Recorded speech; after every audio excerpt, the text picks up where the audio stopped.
Hello, hello, hello, welcome, welcome. If you're catching this on replay, as always, drop a hashtag replay below so that it can bump up to the top so everybody can see it again. I'm going to be going back and forth on my computer here today just because that's where I have all my notes. There was a lot I was going to pull from it. So, the original idea for this video was to go back and in real time rewatch the anxiety live I did back in, I think it's June or July of 2021. When I went back through and I watched it all, there was no organization, shocker, so it's going to be a little bit more clear, I believe, if I just kind of start fresh. I'm going to touch on all of the same topics I touched on in that video, and I'm going to give it in a little bit more detail than it was just because of the amount of information I've been able to take in since then. So, again, this is anxiety. If you want to see the previous one, you're more than welcome to. It's tagged, I think, in the event itself. I wasn't wrong, but there's more to know, as with everything. So, before I dive into the actual anxiety piece, I want to talk about the human part first. Between that and this, I'm hoping to see a decent amount of speaking growth. The speaking I was doing before was pretty loud, kind of chaotic. I did a lot of generalizations and declaratives and reductive phrasing and disgust response. There was a lot of human reaction to the words I was saying, which is fine and engaging and great, but I think it did take away from some of the finer education points that I could have brought to you guys, some of the nuances. So I'm going to be trying really hard to keep this a little bit more informative than emotionally charged. Now, dogs and anxiety are an emotionally charged topic, so no promises. And I do want to give you guys an update. The body language series I've been talking about, it starts next week. So you will be seeing posts a couple times a week, graphics, I will have videos. It's a whole thing. I'm super looking forward to it, and I hope you guys are too. Let's dive into anxiety. Thank you guys for joining me today. If you're commenting, I haven't seen any comments yet, and if you hear lots of clicking in the background, it's because Lady and Davi have decided it's their moment to shine. Excuse me. Yeah, thank you. We're doing a thing. Thank you. So, anxiety. I wanted to talk about the actual definition. What is anxiety? So, we're dealing with apprehensive uneasiness or nervousness, usually over an impending or anticipated ill, a state of being. Another definition of it was an abnormal and overwhelming sense of apprehension and fear, often marked by physical signs, such as tension, sweating, and increased pulse rate, by doubt concerning the reality and nature of the threat, and by self-doubt about one's capacity to cope with it. So, the English version of that, right, is anxiety comes from a state of being hyper-aware, being aware of everything that's coming, feeling nervous about it because either your learning history or your neurological system is telling you that it could end badly and most likely will end badly, right? And the lack of resiliency does feed the anxiety continuing to grow. So when we look at anxiety that way, I think it's helpful to pull back because a lot of times when we hear about a dog that's anxious, we immediately think trauma. We immediately think the humans did it to them. It's not always that, okay? So there is a thing also that I kind of touched on in the last video that I want to bring out here. It's a learned helplessness. I could do a whole video on just learned helplessness, and I'm not going to do that. So I'm just going to give a brief summary of what learned helplessness is, and if you want to know more, let me know. I can help connect you to more. So a good, simple way to think about learned helplessness is a learner who becomes pessimistic about learning, right? They have no desire to keep engaging. They don't have a positive association with problem solving. There's another way I like to look at that. So the actual definition of learned helplessness, we're looking at a condition in which a person has a sense of powerlessness arising from a traumatic event or persistent failure to succeed. So when we're looking at this, there was I think I talked about it in the last one I did with Jade, if you guys have watched that. Just in case you haven't, there's been lots of experiments on it, but the one that I always rings true to me is there were mice, and on one side they had mice that were shocked no matter what. There was no way to make it stop. There was another side where if they pushed a lever, the shock would stop. So the mice that had any reinforcement history with being able to stop the shock always tried to escape. The ones with learned helplessness, even when given a wide open space to get out of there, chose to stay and continue being shocked. There was no point to trying. right? So when we end up with a dog that's a pessimistic learner that's coming from a state of learned helplessness, this is why we're always looking to say the progress is any behavior being presented. Any offered behavior is a good start for a dog coming from learned helplessness, okay? So there are lots of specific types of anxiety and labels for anxiety. The two big umbrella terms I'm going to use today are generalized anxiety and situational anxiety. So when I'm talking about general anxiety, generalized, we're talking about a general state of being anxious. There's not really any specific triggers. These dogs are usually just kind of scared of life, right? They're just kind of always sitting with one eye open, always tense, always pacing. This is more of the generalized feeling. They can have a quick startle response too because, again, they're not getting good rest. And they also tend to be clingy to their humans, right? Or their toys or whatever is their regulator, whatever actually makes them feel better. They're going to cling to it because that is their only solace. That is the only way they know how to regulate, okay? So these guys sometimes end up with other types of anxiety along with it because of the root cause of the generalized. So situational anxiety is more of a specific trigger, a specific thing happening. So noise sensitivity, right? The dogs that are scared of storms, of fireworks, of husbandry, they don't like their nails trimmed, they don't like being brushed. Those are situational anxieties, and those are seen usually with a huge increase of tension in the body. So they can be happy, lovey's going great, you go to grab the clippers and they're trembling in the corner. Okay, that's a situational thing, right? The clippers are the cue. When you put the clippers away, the dog bounces back and is fine. That's a really good sign that you're dealing with a super narrow place where the anxiety is. Shaking, peeing, destructive behavior, redirects are super common too when you're dealing with situational anxieties because they're just trying to get out of that space. They're not always scared, but when in that space, they are very scared and they just want to get out. So that's the difference between generalized and situational. You can have generalized with situational, but generally you're not going to have situational that leads, like, I hope that makes sense. They're two separate things, but they're the same umbrella term, okay? So another common thing that people talk about is separation anxiety. When we're talking about separation anxiety, I also like to bring up a thing I learned about, which is called confinement anxiety. They are different. One is more common than the other, right? Separation anxiety is definitely more common than confinement anxiety. But in my line of work, the people that we're working with, it could be toss-up. So when you're dealing with separation anxiety, we're dealing with a dog that has a stress when the bonded person is away or not in close proximity. It's about the person, the thing, leaving. That is what the trigger is for the anxiety, right? Versus a dog with confinement anxiety, they become anxious and distressed when they're in a smaller area than they're used to. So some dogs don't like the kennel. Some dogs don't like gates. Some dogs don't like tethers. These are more confinement related. It doesn't matter if the human is there or not there. These dogs are unable to regulate. They are just panicking when inside of that space. So it's a slightly different thing, but the humans can accidentally add to it if we're not paying attention and aware that it could be two separate things, okay? Then another thing I talked about in that other video was coddling. Now, what I was taught for a long time was you don't coddle your dog. When your dog is scared, you don't say anything to them, you don't pet them because you're going to be reinforcing the thing. I learned that that's not reinforcing the emotion, but when you are coddling, I am saying that term as treating the dog in a overprotective way. So dog is barking, freaking out, and I am matching their energy and scooping them up and oh my gosh, everything's fine. That still falls into the coddling category for me, and that still is not helpful for you or your dog. But comforting is helpful. For comforting to be helpful, it must give the learner, the dog, a feeling of relief or encouragement. If you presenting yourself, petting the dog, saying, hi, you're fine, everything's great, does not calm the dog down, you are not adding comfort. You are falling more in the coddling category. Wow, you guys almost just saw me die real time.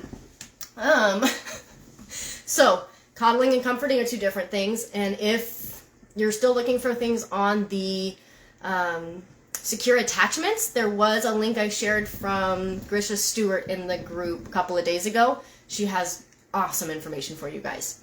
Now, there's been a lot of science and studies going around recently about breeds not having specific behaviors, okay?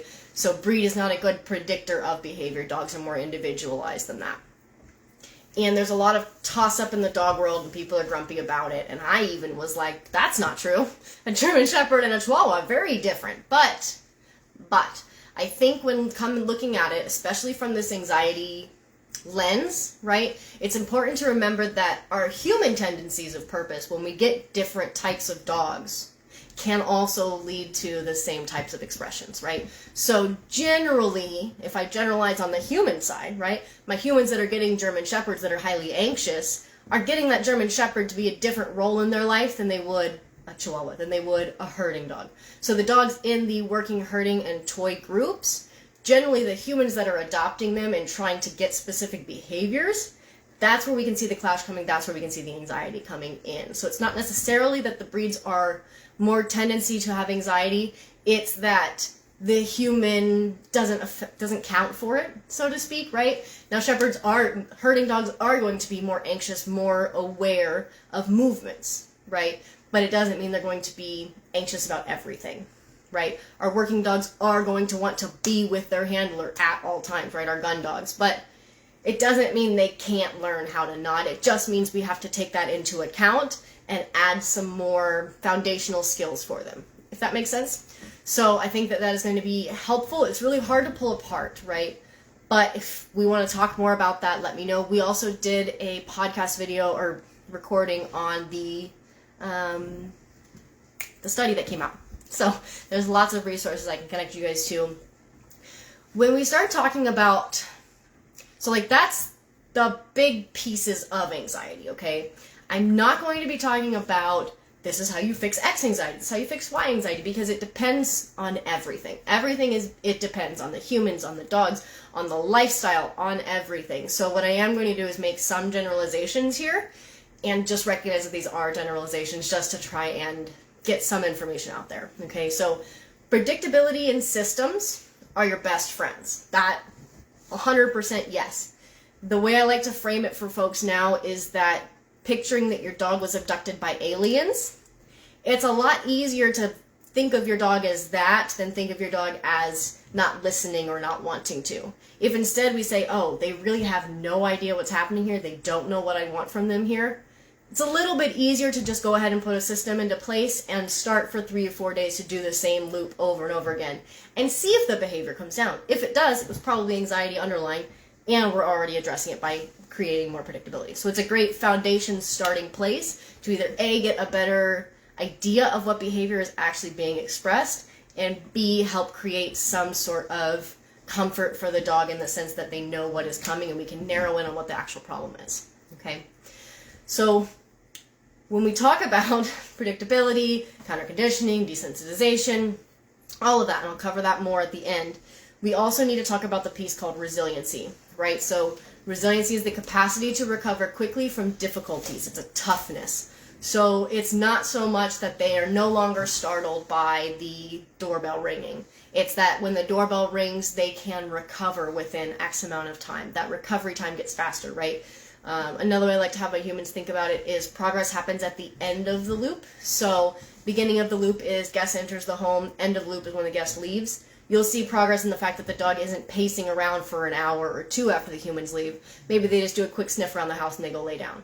That's progress for a dog with anxiety, right? We're looking for that end piece, that resiliency, the bounce back. That's how the anxiety gets treated, right? Because again, big part of the anxiety definition is the ability to regulate, is the ability to bounce back. So if you are trying to handle anxiety and you are not factoring in resiliency, you are missing a whole half of the equation there. Now, when we talk about resiliency, there's lots of different ways you can do that. Again, the confidence building one Jade and I just did, check that one out. Specifically, when I'm trying to address this with my humans and my dogs, I'm looking at enrichment. It's usually the easiest way to start. It's a great way to get a positive loop going. It's a great way to get the dog start engaging and figure out where everybody's at.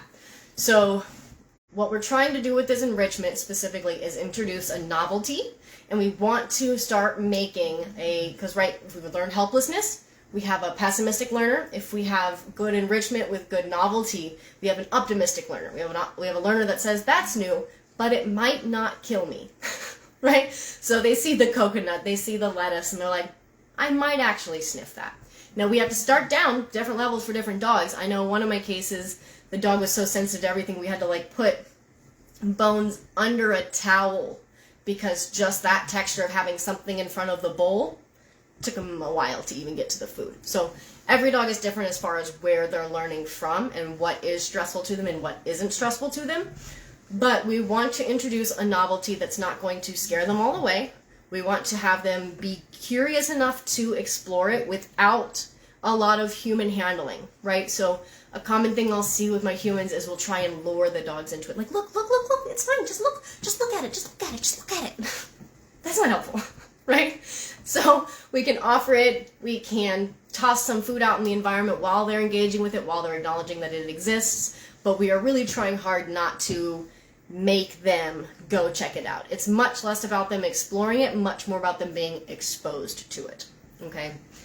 So that's the resiliency piece. Another piece that comes with the anxiety puzzle is the socialization. You guys have heard me talk about socialization. Socialization is huge.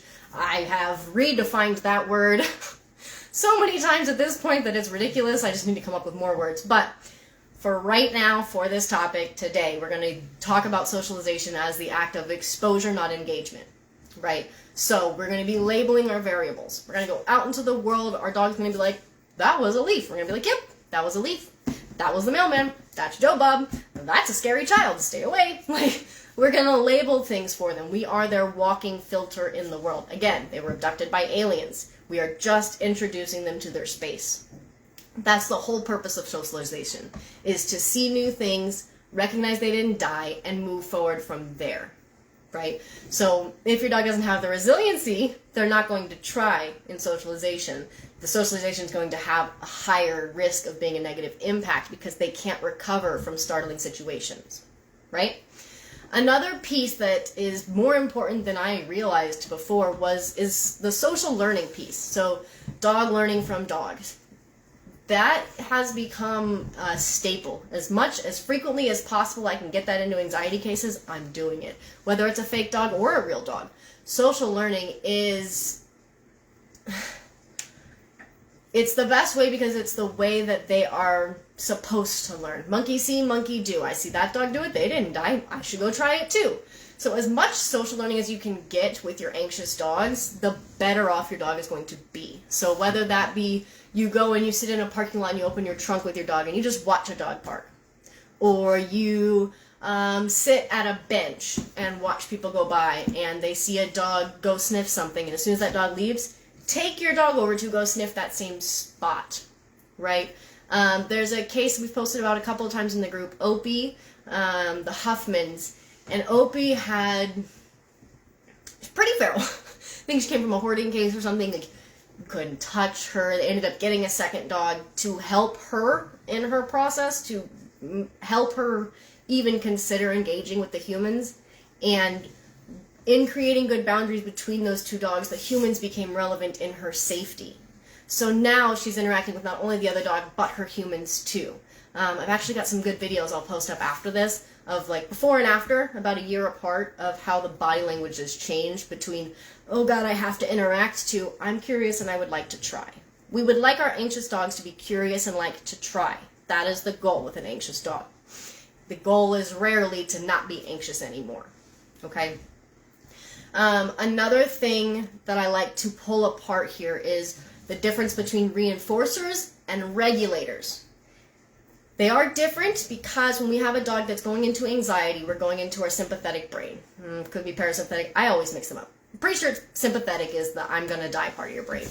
So when they're in that space, a reinforcer, even if it's a cheeseburger, could normally have good value, but if I'm gonna die, that cheeseburger doesn't actually matter, right? But a regulator will always matter. That will always bring me comfort, no matter where I'm at. So when we think about reinforcers, the reinforcers are something that are delivered into the environment that increase the likelihood of a behavior or response to occur. Okay, so when I am delivering treats to a dog for putting their butt on the ground, I am increasing the odds of that dog continuing to put their butt on the ground for that next treat. It's a loop that I'm getting started. That is a reinforcer. Whereas a regulator, I couldn't really find a good specific definition, and it bothered me that I couldn't, so I'm going to try here. But a regulator is something more like grounding for humans, deep breathing, the deep pressure, right? Anything that actually helps you become present with what's going on and fall out of the sympathetic brain back into parasympathetic. Anything that helps you go from I'm dying to, oh wait, I'm fine, that's a regulator. It's a different space than a reinforcer, right? Because it's not creating a behavior to happen, but for behaviors to happen, we have to have a regulator on board, okay? So the other thing we have to be careful about with our regulators and our reinforcers is sometimes if we don't understand the difference between the two, we'll merge them. And then sometimes we can fall into some bribes and coercion. Now, I was doing this a lot and I had no idea, but it can be used in some ways. Again, it 100% depends on your learner. 100% depends on your learner. But if you have a dog who is not wanting to engage with you for kibble and you increase to a higher level and you take away their food, well, now they're only engaging with you because they have to eat, right? It's not so much they actually want to engage with you. But I think I posted up a video of Kimmy doing her muzzle stuff. If I do all of the training with all of the same level of reinforcement available and the dog is still choosing, that's more of a conversation happening in the space than it is coercing them or bribing them, do this and I'll give you this, right? You've got to be real careful with the bribery and the coercion.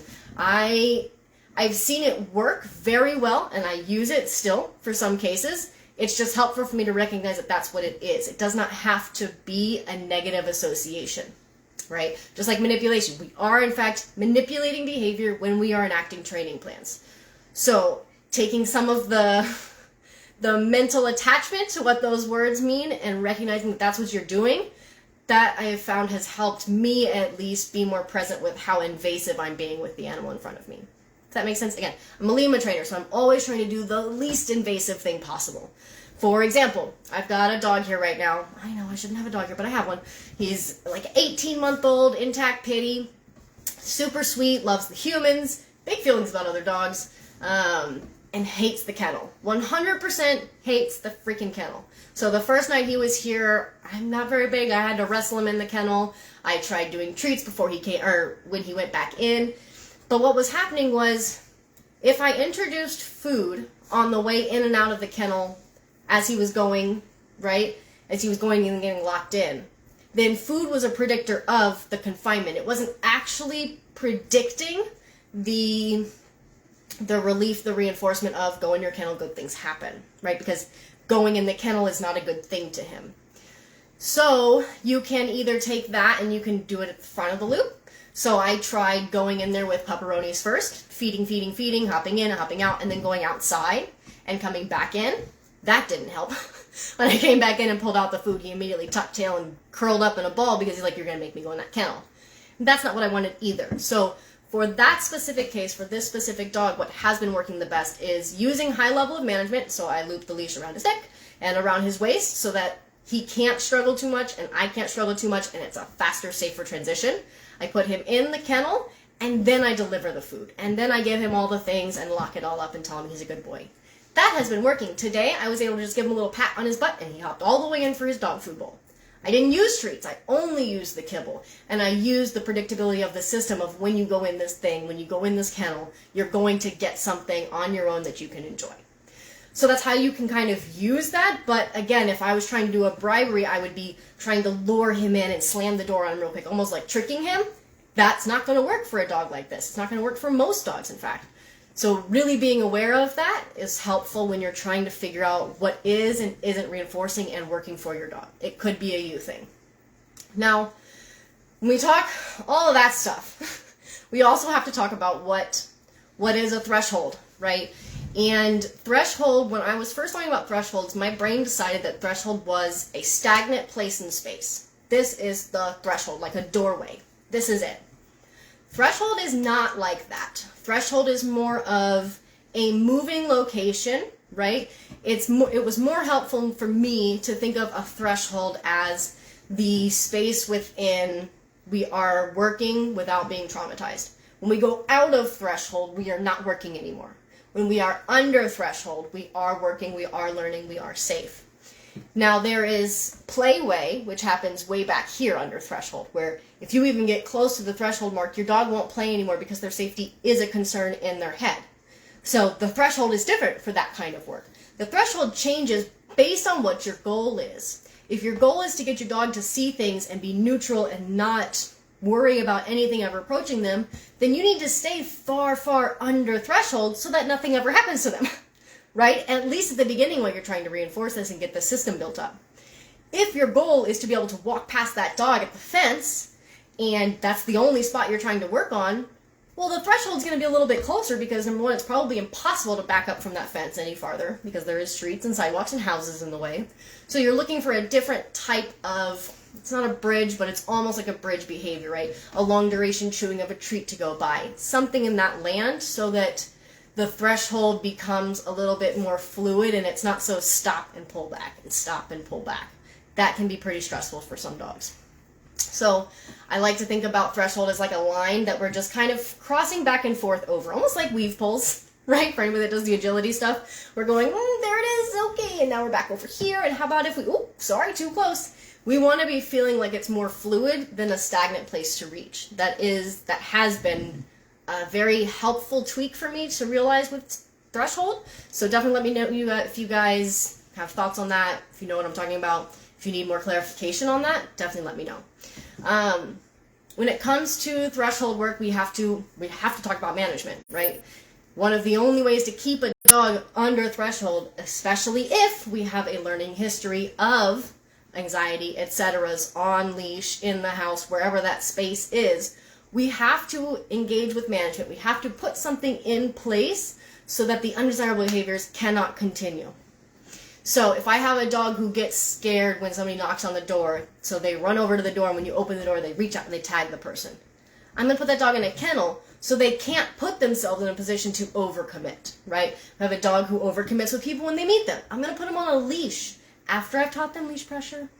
And I'm going to show them that they can get that, but they can also leave, and they don't get stuck, right? Our management is in place to help the dog. If the management in place is increasing the frustration of the animal or of you, it's not actually helpful. There's a tweak that needs to be made. Management should make things easier. It should be an extra step at the front, but it should end up being easier, okay? It's more of keeping the peace when we're using management. Now, a good way to think about staying under threshold is we want to keep a dog in a searching and seeking mindset. Right? If I am curious, I'm searching, I'm seeking, I'm not thinking I'm dying. It is safe enough to explore, it is safe enough to gather information about my space. So we can do, that's why I like to do the find it cues, right? Find it, and you throw some food on the ground and the dog goes look for it. But, just like I said in the video series I did on the leash stuff, right? If I've got a dog who's scared of people, and the people are approaching me, and I say find it, I throw a kibble down, and my dog is eating the treats, and when they look up, that person is now closer, you have just made sniffing no longer safe, right? Because not only is food a reinforcer, but space is your biggest reinforcer most of the time with dogs that are anxious, especially of approaching objects. So, if we're going to be putting them into a searching, seeking mindset, you have to be completely aware of the environment, right? You can't be throwing food in the middle of a dog park and expect a bunch of dogs not to rush over. You have to be aware of your environment for that to work, right? You can also introduce little bits of anxiety in an already known searching, seeking space. So Sammy, for example, has like the barn hunt space in her garage, something? I don't know. They're amazing. I wish I had one. If they were closer, they'd be building me one.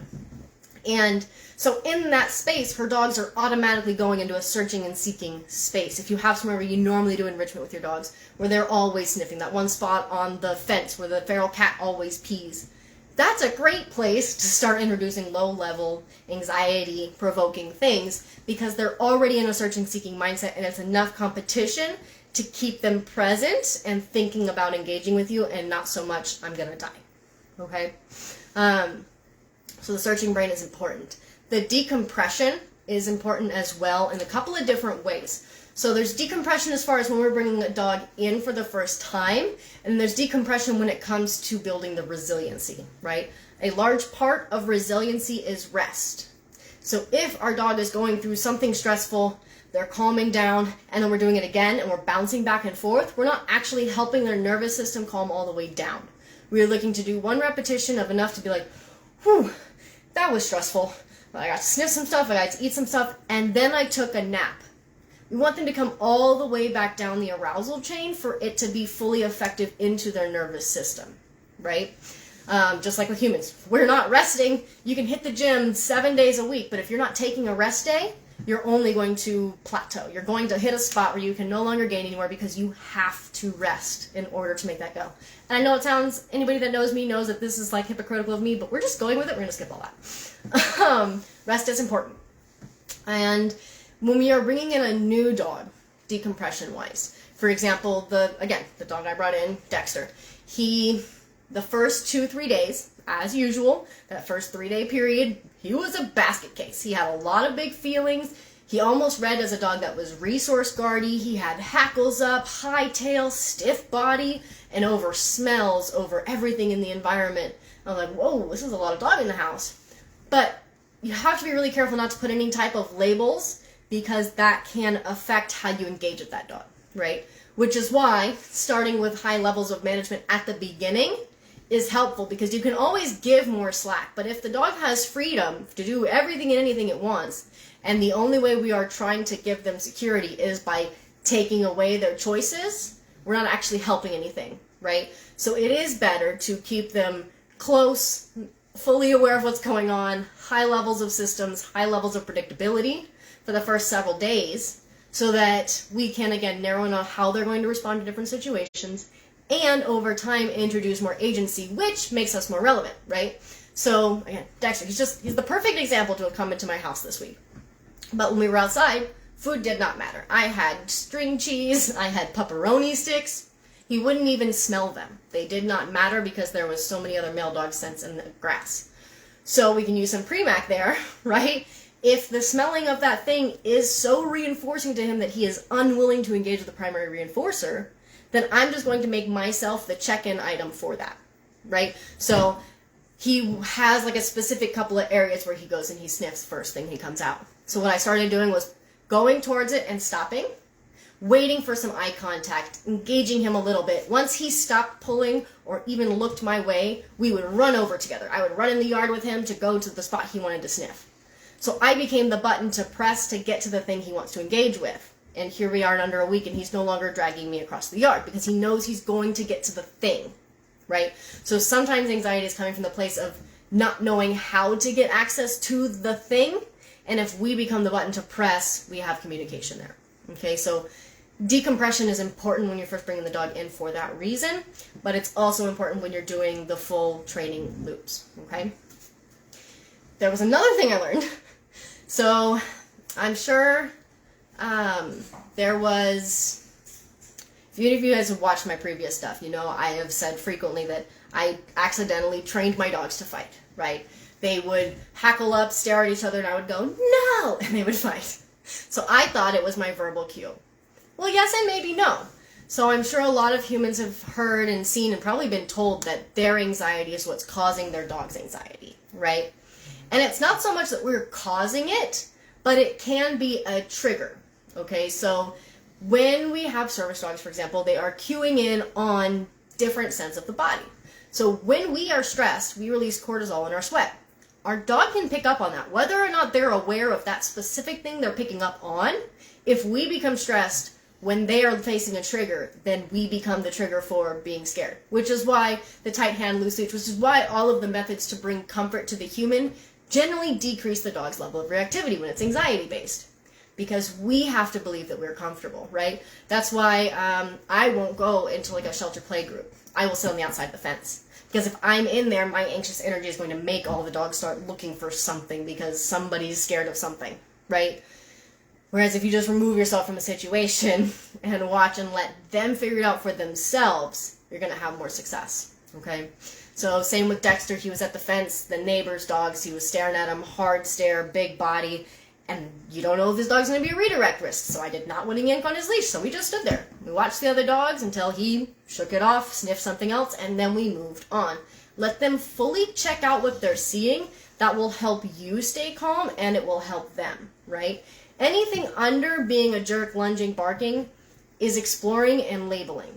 We are happy with all of that, okay? If we're lunging and barking and foaming at the mouth and curled up in a corner, peeing all over themselves, we are above threshold, we are bailing, right? But if we are just engaged with our environment, trying to figure out what it is, the human needs to have a predictable sequence to fall back to, and the most predictable sequence I have found is to follow the dog's lead, right? Watch the dog. When the dog starts to continue to escalate, I'm going to take that as a cue to bail. If the dog stays here or comes down on their own, we're going to just stay with them and go with that too. It's a lot easier if you're waiting for something to happen. It's also easier said than done. Sometimes when I'm working a dog that I've worked a long time, one of my personal dogs, for example, I have to pull them out and pretend like I've never met them before, right? Because I'm trained. When they do this thing, I do this thing. We have an automatic feedback going on, so sometimes to challenge that, I'll like switch hands. I'll carry a leash with my left hand because there's not as much built up history of a large response from me until I can see something different first, if something different is going to appear, okay? Now, when we start talking about counter conditioning and desensitization, a common way you'll see trainers talk about it is CC/DC, DS, sorry. And when we're dealing with that, they are two separate things, but they fall into a similar category. Again, so counter conditioning at its core, at its root, becomes scary thing equals food. Muzzle comes, I get food. Muzzle comes, I get food. Muzzle comes, I get food. That is counter conditioning. Desensitization is working on more of the habituation side, meaning I see that thing, I got a food for it, it's not a big deal. There's not an expectation of a large response. We are desensitizing the arousal state to the presentation of something. So counter conditioning and desensitization kind of go hand in hand because you need them both, just like you need resiliency to work on confidence. You kind of need them both to go together. Now, we talk about anxiety. We have to talk about meds. We don't have to, but I'm going to. I am not a veterinarian. I'm a dog trainer. I'm a behaviorist, but I am not a veterinarian. Every dog is different. You should always consult with your vet or your veterinary behaviorist to get meds on board for your dog if you think it is necessary. I have seen meds be very effective for generalized anxiety and situational anxieties. When paired with training, sometimes you can take them back off. Sometimes it's just something that their brain doesn't produce enough of and they need it to on board to help them through things. That is also fine, right?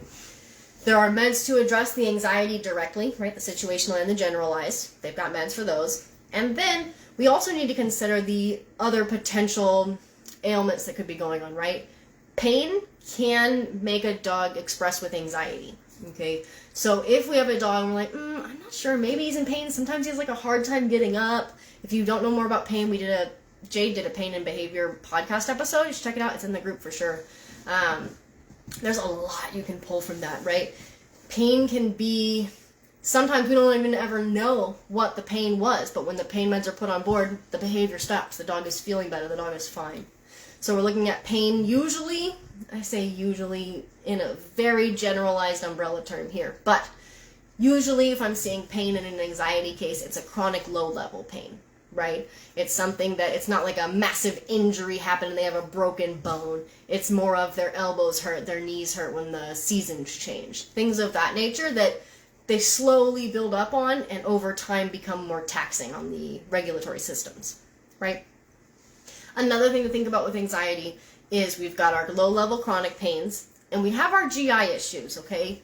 Our gut microbiomes, they are in charge of more things than we could ever imagine, right? Every time I learn more about the gut stuff, I'm like, wow, everybody needs to be on probiotics. So there's a lot of things I can get you to. I know Embark actually also does a GI test that you can submit your dog for, so they can tell you kind of what they're low on, what they need more of, if they need prebiotics or probiotics. There's a couple of different places you can submit things like that to, so you can find out information. So when we have a dog with GI distress or GI issues, we see it usually right before feeding or right after feeding.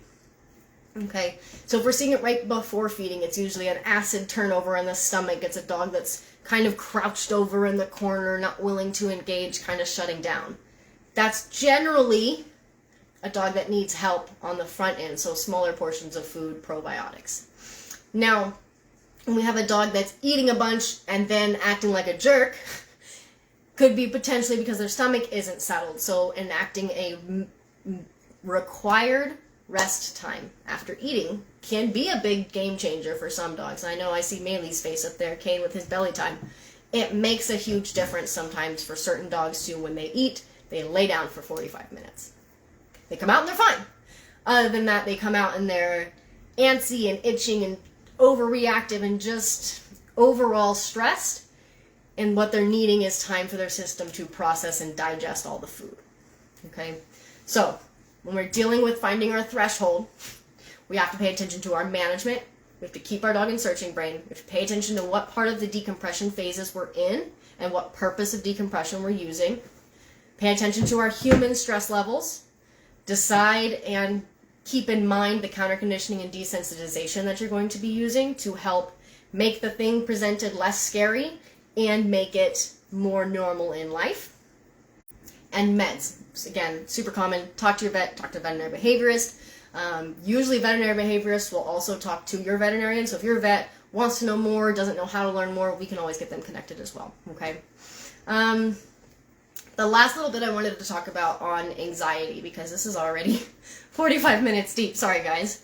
I wanted to talk about prevention and what to do when training fails, right? Anxiety, for me, when I'm working dogs with anxiety, it feels like I can take 3 steps forward and then immediately one small thing happens and I'm back at the beginning. It doesn't matter all of the hard work I did, it's all down the drain. This is where the resiliency piece comes in and helps us significantly so we don't have such big setbacks. But another thing that can help is having a bailout cue on your dog, right? That prevents, that helps your dog understand that we're not always going to be stuck in a situation. So if I have a bailout cue on my dog, I can say, bail, bail, bail, and we can get out before we have to get stuck in a corner, right? We can also figure out what our dog needs to support them during unavoidable stress, right? So my apartment dwellers are the super common ones for this. If our dog is anxious of other dogs and they're in an apartment complex, we have to walk past other dogs. There is a dog park they have to use the restroom most of the time. When we have these unavoidable triggers in front of us, every dog is different. Some dogs want a verbal. A lot of the times a pattern game is really helpful there. A long duration feed is important there. Something to protect on the end is the goal. Again, the end of the loop is where you're focusing your attention on. Everything else is just a response, right? It's not a thought through process. It is just a response. I have a high startle response. Somebody even comes up behind me, I'm like, ah! But I have good resiliency. And I can level back out. And that's what we want from our anxious dogs. We want them to be able to recognize fear and come back from it without a heavy tax on their regulatory systems and their neurological symptoms. Okay? So, again, if you want to watch the other live, you're more than welcome to. It's from 2021. I believe it's tagged in this event. Today, I talked on everything that I covered in that video, but I opened up some of the nuances and a little bit more clarifications and more direct definitions. So hopefully it can be more helpful when figuring out the complexities of working an anxiety case, right? It's not, hardly ever isn't a dog that's just scared, so let's just do this one thing. Usually there's a lot that has to go into it, which is why we highly recommend folks, especially with a dog that's in their puppyhood, in their adolescence, if that dog is experiencing anxiety, getting with a trainer right away is usually best, because if you fumble around during that time when their brain is most malleable, you're kind of missing a window, a nice big workable window, okay?